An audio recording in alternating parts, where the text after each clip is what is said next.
Hi friends, welcome to Amizhthampoo. இன்னைக்கு நம்ம என்ன வீடியோ பார்க்க போறோம்னு பாத்தீங்கன்னா என்னோட பர்த்டே vlog தான் இன்னைக்கு வந்து பார்க்க போறோம். சோ பெரிய செலிப்ரேஷன்லாம் எதுமே கிடையாது. சோ இந்த டேல நான் என்ன பண்றேன் அப்படிங்கறது இந்த vlogல இருக்க போகுது. சோ வீடியோ ஸ்கிப் பண்ணாம ஃபுல்லா பாருங்க. அண்ட் இந்த சேனலுக்கு முதல் டைம் பார்க்கறீங்கன்னா கண்டிப்பா Subscribe பண்ணிடுங்க. வாங்க இப்ப வீடியோக்குள்ள போலாம். ஹாப்பி பர்த்டே சொல்லம்மா. Happy birthday.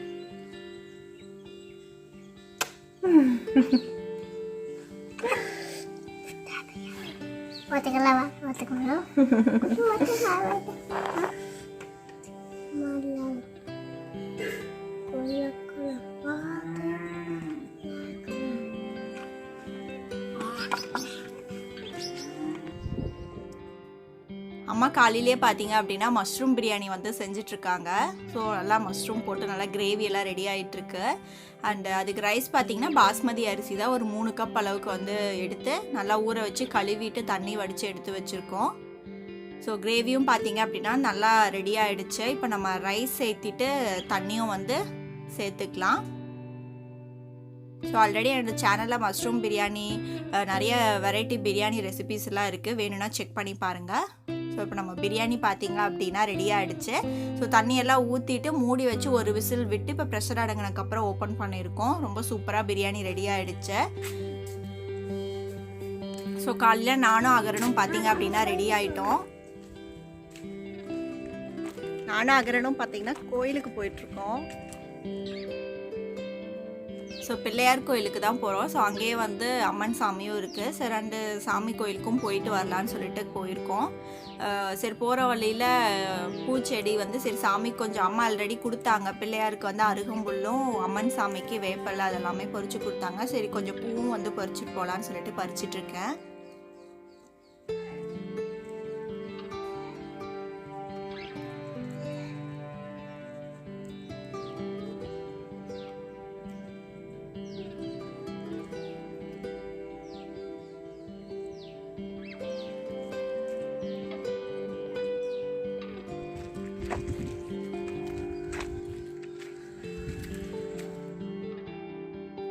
பார்த்திங்கன்னா கோயிலுக்கு வந்தாச்சு. ஸோ சாமிக்கு தண்ணி ஊற்றுறதுக்கு சொம்பில் தண்ணியும் வந்து பிடிச்சிட்டு வந்துட்டேன் டேங்க்ல இருந்து. ஸோ இப்போ சாமிக்கு தண்ணியெல்லாம் ஊற்றி பூவெல்லாம் வச்சு விளக்கெல்லாம் போட்டு சாமி கும்பிட்டதுக்கப்புறமா நம்ம பார்க்கலாம்.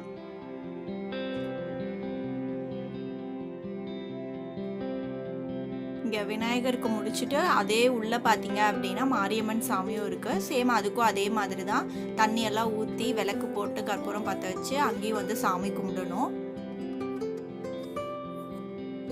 பார்த்தீங்கன்னா இப்போ எல்லாமே சாமி இங்கே வந்து விநாயகருக்கு பார்த்தீங்க அப்படின்னா சாமி கும்பிட்டாச்சு.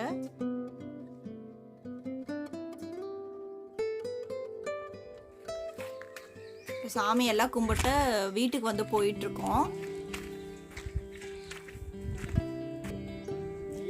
கோயிலுக்கு போயிட்டு வந்தாச்சு நானும் அகரனும். இன்னைக்கு ஃபாஸ்டிங்கெல்லாம் எதுவுமே கிடையாது. ஸோ அம்மா பிரியாணி செஞ்சுருக்காங்க காலையிலேயே.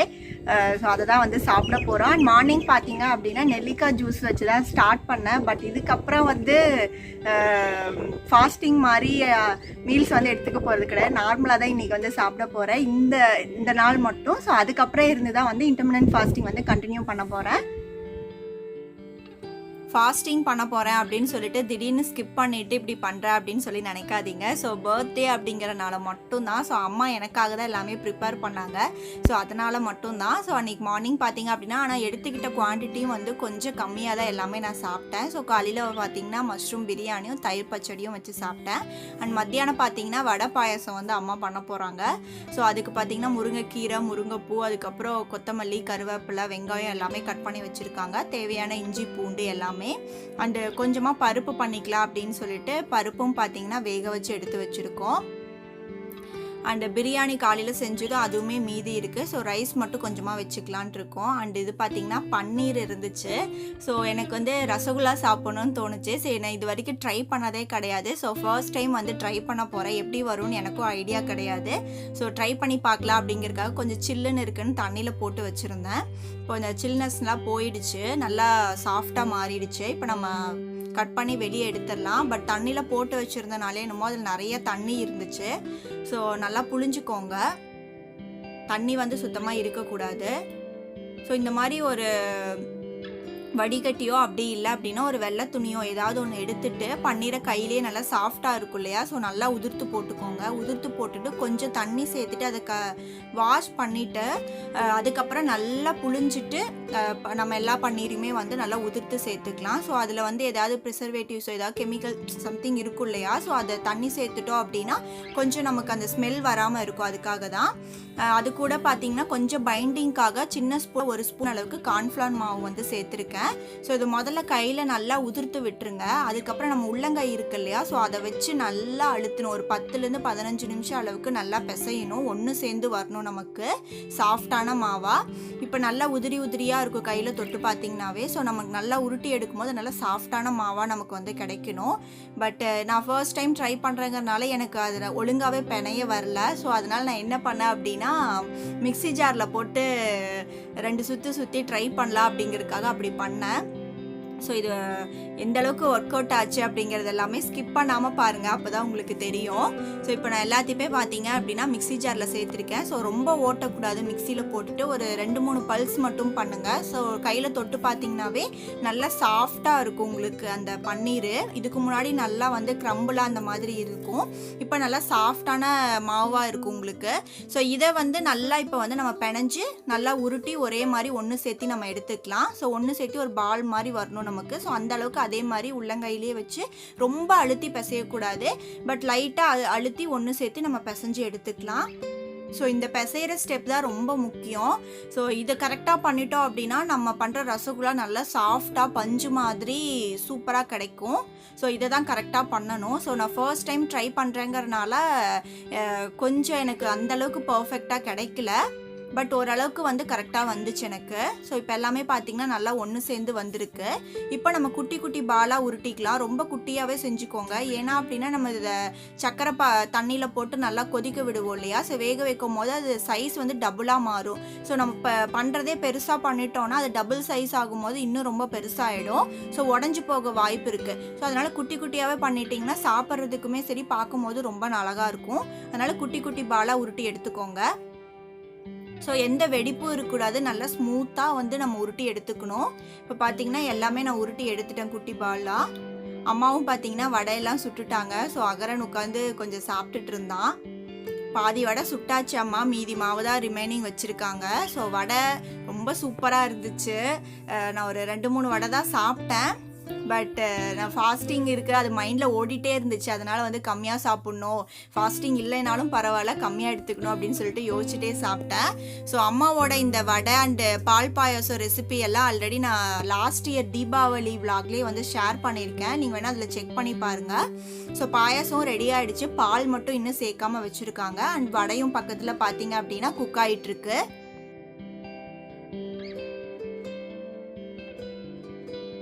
ஸோ அம்மா ஒரு சைடில் இது எல்லாமே செஞ்சுட்டு இருந்தாங்க. நான் சரி ரசகுல்லாவுக்கு வந்து ரெடி பண்ணிடலான்னு சொல்லிட்டு ஒரு அகலமான பாத்திரம் வந்து எடுத்துக்கோங்க. ஸோ அதில் பார்த்தீங்கன்னா நான் 1.5 கப் அளவுக்கு சர்க்கரையும் ஒரு 2 கப் அளவுக்கு தண்ணி சேர்த்தேன். ஸோ நீங்கள் ஒரு 2 கப் அளவுக்கு சர்க்கரை சேர்த்துக்கோங்க, அண்ட் 2 கப் அளவுக்கு தண்ணி சேர்த்துக்கோங்க. அது வந்து கரெக்டாக இருக்கும் ஸ்வீட்னஸ்ஸு. நான் பண்ண ஸ்வீட்னஸ் வந்து கொஞ்சம் கம்மியாக இருந்துச்சு. ஸோ நீங்கள் 2 கப் அளவுக்கு சேர்த்திங்கன்னா கரெக்டாக இருக்கும். கொஞ்சம் வாசனைக்காக ஏலக்காய் தூளும் சேர்த்துருக்கேன். ஸோ சர்க்கரை எல்லாமே நல்லா கரைஞ்சிருச்சு இப்போ. ஸோ நல்லா கலக்கி கொடுங்க. இது ஒரு 2 நிமிஷம் அளவுக்கு கொதிக்கட்டும். ஸோ அந்த கம்பி பதம் அந்த மாதிரிலாம் நமக்கு எதுவும் தேவையில்லை. ஸோ அந்த சர்க்கரை மட்டும் நல்லா கரைஞ்சிட்டு ஒரு 2 நிமிஷம் நல்லா கொதிக்கட்டும். இப்போ நல்லா கொதிச்சிருச்சு. இப்போ அடுப்பை வந்து லோ ஹீட்டில் வச்சுட்டு நம்ம ரசகுல்லாக்கு பால் வந்து உருட்டி வச்சுருக்கோம் இல்லையா, பன்னீர் பால், அது எல்லாத்தையுமே நம்ம வந்து உள்ளே சேர்த்துக்கலாம் ஒன்றா. ஸோ பொறுமையாக வந்து சேர்த்துக்கோங்க. இனி நம்ம இந்த பன்னீரை வச்சு பண்ணுறதை விட நம்ம பாலை திரிய வச்சு நம்ம எடுப்போம் இல்லையா, பன்னீர் எடுத்து பண்ணோம் இல்லையா, ஸோ அந்த மாதிரி பண்ணும்போது இன்னுமே நல்லா சாஃப்டாக நமக்கு பர்ஃபெக்டாக கிடைக்கும்னு நினைக்கிறேன். ஸோ நான் ஃபர்ஸ்ட் டைமுங்கிறதுனால சரி என்கிட்ட பாலும் இல்லை, சரி பன்னீர் இருந்துச்சு ட்ரை பண்ணலாம் அப்படின்னு சொல்லிட்டு தான் நான் ட்ரை பண்ணேன். ஸோ இப்போ எல்லா பால்ஸுமே நான் உள்ளே சேர்த்துட்டேன். இதை லைட்டாக ஒரு மிக்ஸ் மட்டும் கொடுத்துட்டு அடுப்பை மீடியம் டு லோலியே வச்சு மூடி வச்சுருங்க. ஒரு 5 நிமிஷம் இது நல்லா வந்து குக் ஆகட்டும். ஒரு 5 நிமிஷத்துக்கு அப்புறமா பாருங்கள் எல்லா சைஸுமே டபுளாக மாறி இருக்கு, நல்லா குக் ஆகிருக்கு. ஸோ இன்னும் வந்து இன்னொரு 5 மினிட்ஸ் குக் ஆகணும். ஸோ ஒரு லோ ஹீட்டில் ஒரு 5 நிமிஷம் இதை அப்படியே வந்து குக் பண்ண விடுங்க. திரும்ப மூடி வச்சிடலாம். லைட்டாக மட்டும் மிக்ஸ் பண்ணி கொடுத்துருங்க. ஸோ மேலே உங்களுக்கு பார்த்தாலே தெரியும் அந்தளவுக்கு நல்லா சாஃப்டாக வரல, பட் இருந்தாலும் ஓகே. பால் பாயாசம் பார்த்தீங்கன்னா அம்மா பால்லாம் ஊற்றி ரெடி பண்ணிட்டாங்க. ஸோ இப்போ ரசகுல்லா வந்து நான் அடுப்புலேருந்து எடுத்து கீழே வச்சுட்டேன். ஸோ சூப்பராக ரெடி ஆகிடுச்சு. நான் சொன்ன மாதிரி மேலே வந்து அந்தளவுக்கு நல்லா ஸ்மூத்தான டெக்ஸ்சர் மட்டும் எனக்கு கிடைக்கல. அது நான் நல்லா சொன்னேன் இல்லையா, பிசையும் போது ஒழுங்காக இன்னும் கொஞ்சம் பிசைஞ்சிருக்குன்னு நினைக்கிறேன். இன்னொரு 5 நிமிஷம் சேர்த்து பிசைஞ்சிருக்குன்னு நினைக்கிறேன். மற்றபடி அந்த சாஃப்டாக இருக்கிறது அதெல்லாமே ரொம்ப நல்லா இருந்துச்சு. பட் இன்னும் அந்தளவுக்கு நல்லா பர்ஃபெக்டாக வந்து எனக்கு ரசகுல்லா வந்து கிடைக்கல. ஸோ ஃபர்ஸ்ட் ட்ரை அப்படிங்கிறனால நானும் வந்து சரி, சாப்பிட்டவங்களும் வந்து நல்லா இருக்குது அப்படின்னு சொல்லிட்டு சொன்னாங்க. ஸோ நெக்ஸ்ட்டு லஞ்சுக்கு பார்த்தீங்க அப்படின்னா நான் சொன்ன மாதிரி ஒயிட் ரைஸு. ஸோ ஒரு சின்ன கப்பில் வந்து கொஞ்சமாக தான் நான் எடுத்துக்கிட்டேன். நான் ஃபாஸ்டிங் இல்லை, பட் இருந்தாலும் நம்ம சாப்பிட்றத கொஞ்சம் அளவாக வந்து சாப்பிட்லாம் அப்படிங்கிறதுக்காக கொஞ்சம் எல்லாமே குட்டி குட்டி கப்பில் எடுத்து தான் நான் சாப்பிட்டேன். ஸோ 2 வடை, அதுக்கு சாம்பார், அதுக்கப்புறம் வந்து ஜவ்வரிசி சேமியா பாயாசம், அதுக்கப்புறம் ரசகுல்லா வச்சுருக்கேன். அண்ட் அது போக பார்த்திங்கன்னா மஷ்ரூம் பிரியாணியும் கொஞ்சம் இருந்துச்சு. ஸோ அதுவுமே பார்த்திங்க அப்படின்னா ஒரு குட்டி கப்பில் கொஞ்சமாக வந்து எடுத்திருக்கேன். ஸோ இதுதான் வந்து அன்றைக்கி லஞ்சு. ஸோ ரொம்ப ஹெவியாக கிடையாது, எனக்கே வந்து கரெக்டாக தான் ஃபீல் ஆச்சு. ஸோ ரொம்ப ஹெவியாக இருந்தால் நமக்கே வயிறு ஃபுல்லாக இருந்து தெரியும் இல்லையா. ஸோ அந்தளவுக்கு தான் சாப்பிட்டேன். ஆனால் தண்ணி அன்றைக்கி எடுத்துக்கிறது பார்த்தீங்க அப்படின்னா எப்பவுமே சாப்பிட்டதுக்கப்புறம் நான் சொல்கிற மாதிரி 1 ஹவருக்கு அப்புறம் 1/2 ஹவருக்கு அப்புறம் வார்ம் வாட்டர் அந்த மாதிரி தான் வந்து தண்ணி மட்டும் நான் கரெக்டாக எடுத்துக்கிட்டேன். அண்டு ஒரு 3:30-4 மணிங்கும் போது பார்த்தீங்க அப்படின்னா மழை வந்து தூரிட்டே இருந்துச்சு. ஸோ காலையிலேருந்தே கிளைமேட் பார்த்தீங்க அப்படின்னா நல்லா மேகமூட்டமாகவே இருந்துச்சு. ஸோ ஈவினிங் பார்த்தீங்கன்னா மழை தூறல் பார்த்திங்கன்னா நிற்கவே இல்லை. ஒரு 6-6:30 மணி வரைக்குமே வந்து தூறல் வந்துக்கிட்டே இருந்துச்சு. நான் ஓகே சரி காலையிலேருந்து கொஞ்சம் ஃபாஸ்டிங் இல்லாமல் சாப்பிட்டுட்டோம். ஸோ அதுக்காக பார்த்திங்கன்னா வாக்கிங் போய் அதை வந்து சரி பண்ணலாம் அப்படின்னு சொல்லிட்டு யோசிச்சு பிளான்லாம் பண்ணி வச்சுருந்தேன். கரெக்டாக பார்த்தீங்க அப்படின்னா மழை நான் பார்த்துக்கிட்டே இருந்தேன், எப்பாவது நின்றுச்சுன்னா ஒரு 1/2 hour நின்னா கூட வாக்கிங் வந்து போயிட்டு வந்துடலான்னு சொல்லிட்டு. பட் மழை நிற்கவே இல்லை, தூறல் வந்து வந்துக்கிட்டே இருந்துச்சு. சரி ஓகேன்ட்டு வாக்கிங்கும் வந்து போக முடியல. ஒரு 6 o'clock வரைக்குமே பார்த்திங்கன்னா தூறல் விட்டு விட்டு வந்துக்கிட்டே தான் இருந்துச்சு. ஸோ பின்னாடி தோட்டத்துலேயும் வந்து அந்த ஈரத்தில் நடக்கும்போது வலிக்கிறோம், நம்ம ஃபாஸ்ட்டாக நடக்கவும் முடியாது வாக்கிங் அப்படின்னு சொல்லிட்டு சரி கொஞ்ச நேரம் போயிட்டு வரலாம் அப்படின்னு சொல்லி பின்னாடி போனோம். இங்கே பாரு அகர நாய் எப்படி வாலாட்டுது, இன்னொன்று டைப் பண்ண.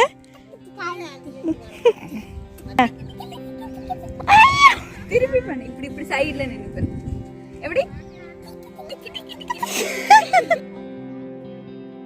பெரியம்மா வந்து ஜாதி முல்லை செடி வந்து போட்டிருக்காங்க. ஸோ அதில் இப்போ தான் வந்து கொஞ்சம் 1-2 பூ வந்து ஒவ்வொரு செடியிலையும் வர ஆரம்பிச்சிருக்கு. ஸோ இருக்கிறத வந்து பறிக்கலாம் அப்படின்னு பறிக்க ஸ்டார்ட் பண்ண உடனே பார்த்திங்கன்னா திரும்பவும் வந்து தூறல் வத ஆரம்பிச்சிருச்சு. ஸோ அகரனையும் வச்சுட்டு வேண்டாம் அப்படின்னு சொல்லிட்டு ஒரு 2 செடியில் மட்டும் நான் பறிச்சுட்டு அகரனை கூப்பிட்டுட்டு திரும்ப நாங்கள் வீட்டுக்கே வந்து போயிட்டோம். ஸோ ஒரு 6:30 மணிக்கு மேலே ஒரு 7 மணி கூட இருக்கும்னு நினைக்கிறேன். அது வரைக்குமே வந்து தூறல் பெருசாக வந்துக்கிட்டே தான் இருந்துச்சு, நிற்கவே இல்லை. ஸோ இன்றைக்கி வாக்கிங்கும் வந்து போக முடியாமல் போயிடுச்சு. அண்ட் நைட்டு டின்னருக்கு பார்த்தீங்க அப்படின்னா ஒரு 7:30 அளவுக்கு வந்து நான் எடுத்துக்கிட்டேன். ஸோ முட்டை பொரியல் வந்து செஞ்சுருந்தாங்க. அது போக மதியம் செஞ்ச சாப்பாடு சாம்பாரே வந்து ரிமைனிங் இருந்தனால ஸோ நிறையா இருந்துச்சு. ஸோ வேஸ்ட் ஆகக்கூடாதுங்கிறதுக்காக அதுவே நான் வந்து கொஞ்சமாக ரைஸு கொஞ்சம் சாம்பார் அது முட்டை பொரியல் வந்து வச்சு சாப்பிட்டேன். நான் சொன்ன மாதிரி தண்ணி மட்டும் எப்பவும் போல் வார்ம் வாட்டர் குடிக்கிறது 1 ஹவருக்கு அப்புறம் எடுத்துக்கிறது அது மட்டும் கரெக்டாக அன்றைக்கி வந்து ஃபாலோ பண்ணியிருந்தேன். அண்ட் இது பார்த்தீங்க அப்படின்னா என்னோடய ஃப்ரெண்டு வந்து கிஃப்ட் பண்ணியிருந்தாங்க பர்த்டேக்காக. ஸோ அதை வந்து ஓப்பன் பண்ணி பார்க்கலாம் அப்படின்னு சொல்லிட்டு அப்போ எடுத்த வீடியோ தான் இது.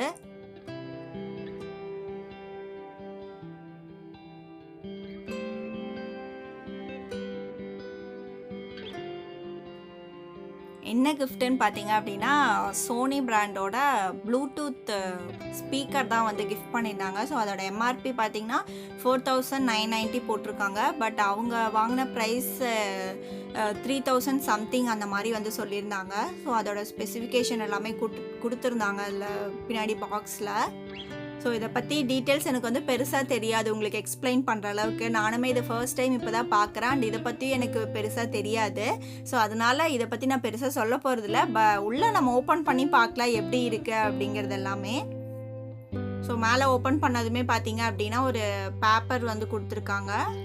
ஸோ அதில் ஃபர்ஸ்ட் ஒன் பார்த்தீங்க அப்படின்னா மேனுவல் கொடுத்துருக்காங்க. ஸோ இது வந்து ரொம்பவே ஹெல்ப்ஃபுல்லாக இருந்துச்சு. ஏன்னா இதை பற்றி எனக்கு பெருசாக எந்த டீட்டெயில்ஸுமே தெரில. இது எப்படி ஆன் பண்ணோம் அப்படிங்கிற வரைக்குமே அந்தளவுக்குமே எனக்கு தெரியல. ஸோ இதில் எல்லாமே கரெக்டாக டயக்ராம்லாம் போட்டு மேனுவல் வந்து கொடுத்துருக்கறனால ஸ்டெப் 1 ஸ்டெப் 2 ஸ்டெப் 3ன்னு சொல்லிட்டு அது ரொம்பவே ஹெல்ப்ஃபுல்லாக இருந்துச்சு. ஸோ இதை வச்சு தான் நான் வந்து ஆனே பண்ணேன். சார்ஜ் போட்டு எப்படி ஆன் பண்ணோம் கனெக்ட் பண்ணோம் அப்படிங்கிறது எல்லாமே இந்த மேனுவல் வச்சு தான் நானே பார்த்தேன். ஸோ ரொம்ப யூஸ்ஃபுல்லாக இருந்துச்சு இந்த மேனுவலு.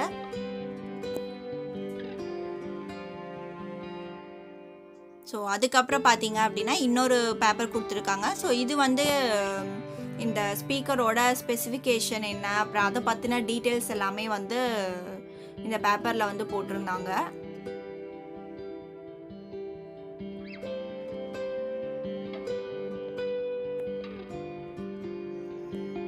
அண்ட் வேறு என்ன இருக்குன்னு பார்த்தீங்கன்னா நம்மளோட ப்ளூடூத் ஸ்பீக்கரு. அண்ட் இதுலேயே வேறு டிஃப்ரெண்ட் கலர் கூட அவைலபிளாக இருக்குன்னு நினைக்கிறேன். உங்களுக்கு வேணும்னா நீங்கள் செக் பண்ணி பாருங்கள்.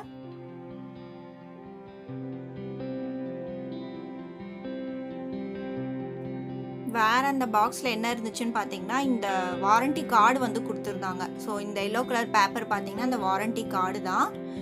ஸோ 1 இயர் வந்து பர்ச்சேஸ் பண்ண டேட்லேருந்து 1 இயர்க்கு பார்த்தீங்கன்னா வாரண்டி வந்து கொடுத்துருக்காங்க. ஸோ இந்த கார்டு வந்து நம்ம வந்து பத்திரமா எடுத்து வச்சுக்கலாம். அதோட டேர்ம்ஸ் அண்ட் கண்டிஷன், அட்ரஸ் அந்த மாதிரிலாம் வந்து இந்த பேப்பரில் எல்லாமே வந்து போட்டிருந்துச்சு. கான்டாக்ட் டீட்டெயில்ஸ் அந்த மாதிரி எல்லாமே வந்து கொடுத்துருந்தாங்க.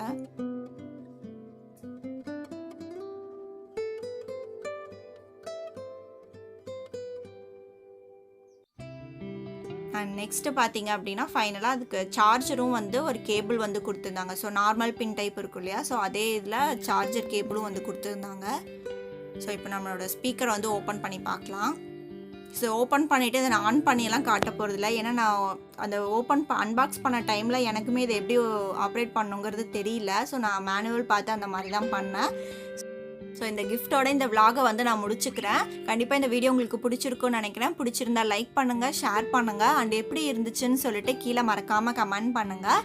அண்ட் என் சேனலுக்கு யாராவது சப்ஸ்கிரைப் பண்ணாமல் பார்த்துட்டு இருந்தீங்கன்னா கண்டிப்பாக சப்ஸ்கிரைப் பண்ணிவிடுங்க. அண்ட் பக்கத்தில் இருக்க பெல் ஐக்கானும் கிளிக் பண்ணி வச்சுக்கோங்க. நெக்ஸ்ட் டேலேருந்து கண்டிப்பாக இன்டர்மிட்டன்ட் ஃபாஸ்டிங் வந்து கண்டினியூ பண்ணுவேன். தேங்க்ஸ் ஃபார் வாட்சிங்.